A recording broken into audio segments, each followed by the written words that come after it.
नमस्कार दोस्तों, आज हम आप लोगों के लिए लाए हैं बिहार बोर्ड के वीवीआई अनुच्छेद पार्ट 1। पहले आप लोग देख चुके थे हमारा अनुवाद।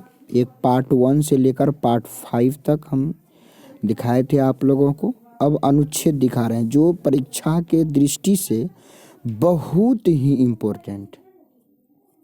अगर हम बात करें कि जितने भी अनुच्छेद हम बताएंगे पार्ट 1 और पार्ट 2 में, यह इतना वीवीआई है कि इससे बाहर तो कभी जाता ही नहीं है परीक्षा में। तो आप लोग ध्यान दीजिए और इसको समझने का प्रयास कीजिए। पहला है दीपावली या दीपोत्सव। दीपोत्सव मतलब होता है दीपों का उत्सव। जो दीपावली कहलाता है वही दीपावली पर हम लोग अनुच्छेद सीख रहे हैं। यह परीक्षा में 7 अंक का पहले पूछता था, अब 6 अंक का पूछने लगा है। तो शुरू करते हैं। और मैं आप लोगों से एक बार अनुरोध करना चाहूँगा कि मेरे चैनल को आप सब्सक्राइब ज़रूर कर लीजिएगा और साथ ही साथ इस वीडियो को शेयर ज़रूर कर दीजिएगा, ताकि हमारे बिहार के जितने भी गरीब से गरीब छात्र हैं उन तक यह वीडियो पहुंच जाए और वह आसानी से 6 अंक प्राप्त कर ले। तो मैं आपसे रिक्वेस्ट चाहता हूं कि आप सब्सक्राइब और शेयर ज़रूर कर दें।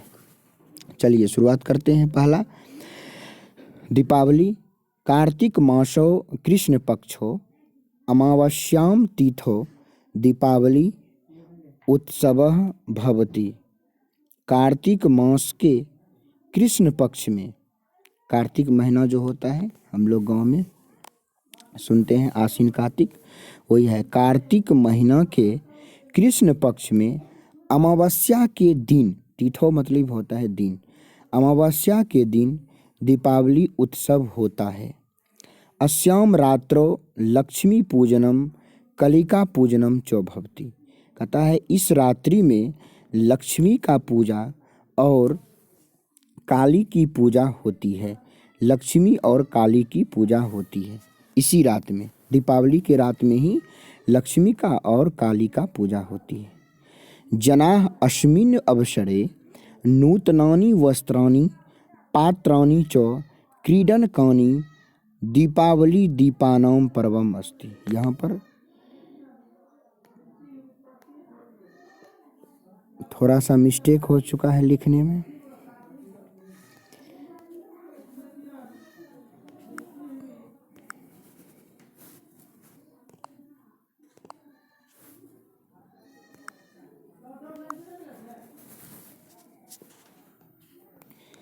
हाँ, अब देखिए, अस्मिन् अवसरे नूतनानि वस्त्राणि, इस अवसर पर नए वस्त्र और नए पात्र क्रीडनकानि खरीदते हैं। क्रीडनकानि मतलब होता है खरीदते हैं। कहता है लोग जो हैं, लोग, जनाह मतलब होता है लोग, इस अवसर पर नए वस्त्र और नए बर्तन खरीदते हैं। दीपावली दीपानां पर्वम अस्ति। दीपावली जो है यह दीपों का पर्व है। अस्मिन् पर्वणि गृहस्य मार्जनम भवति। कहता है कि इस पर्व में घर का सफाई, मार्जनम मतलब होता है सफाई।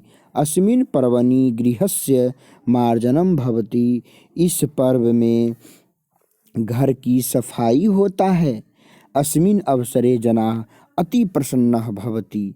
इस अवसर पर लोग बहुत ही प्रसन्न होते हैं।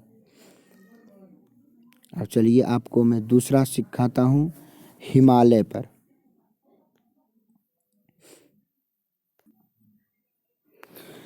दूसरा है हिमालय। तो हिमालय पर हम लोग सुनने जा रहे हैं अनुच्छेद।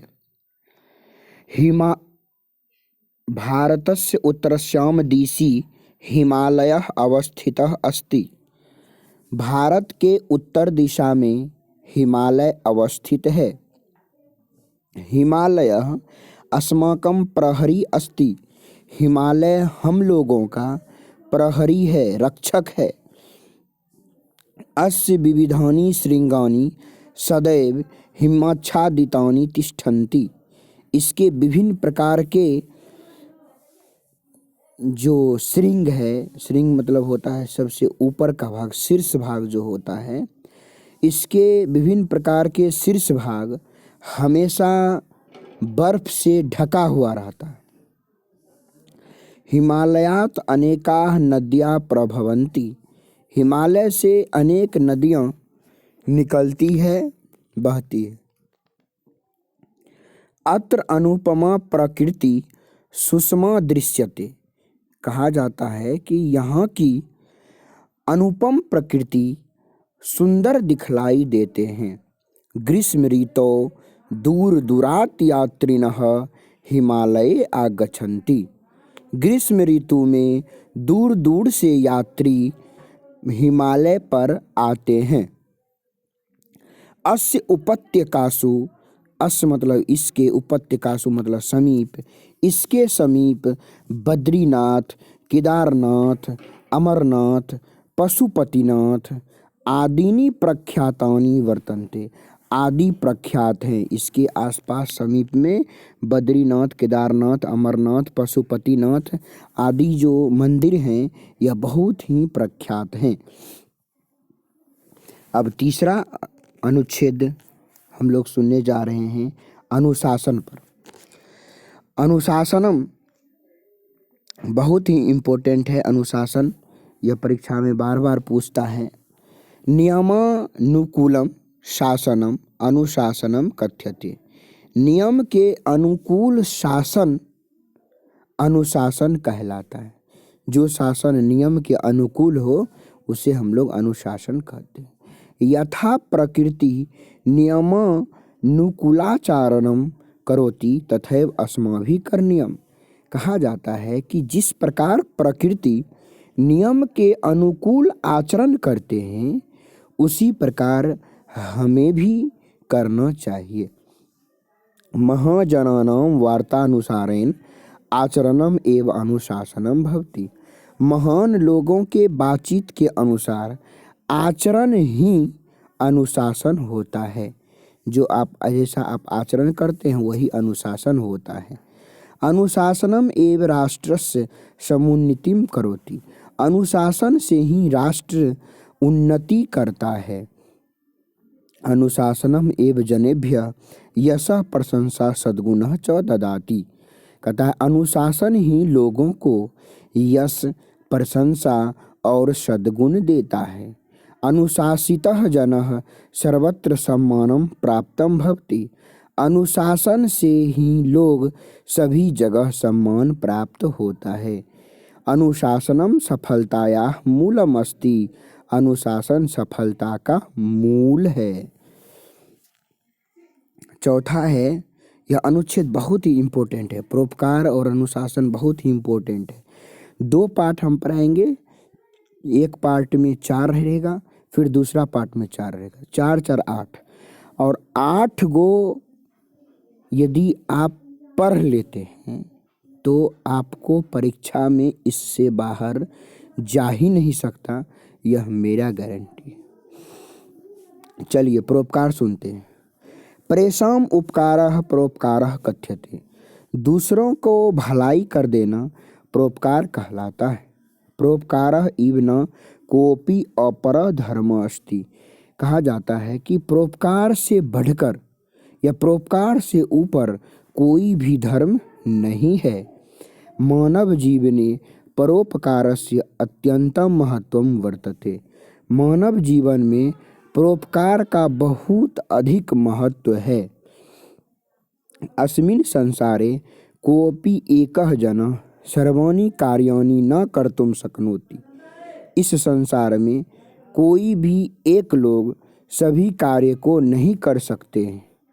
अन्येषां सहायतां विना कोऽपि मनुष्यः किमपि कार्यं न कर्तुं शक्नोति।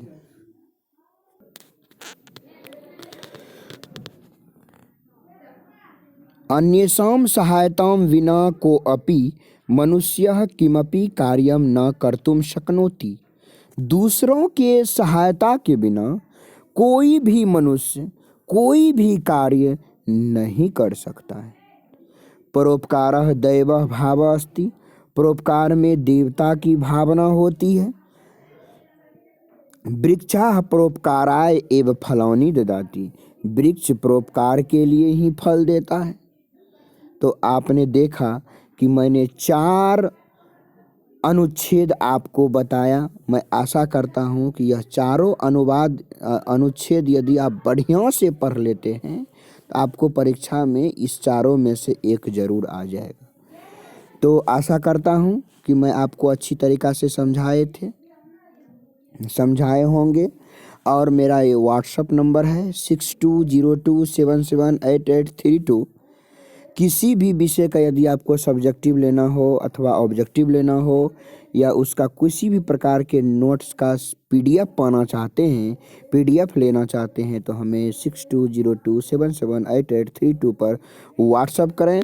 और वो कक्षा 9, 10 और 12वीं के स्टूडेंट जो बिहार बोर्ड के हैं, मैं उसे पीडीएफ दे दूँगा। और मैं आशा करता हूँ कि आप हमारे इस चैनल को सब्सक्राइब ज़रूर कर लेंगे और शेयर भी कर दीजिएगा। धन्यवाद।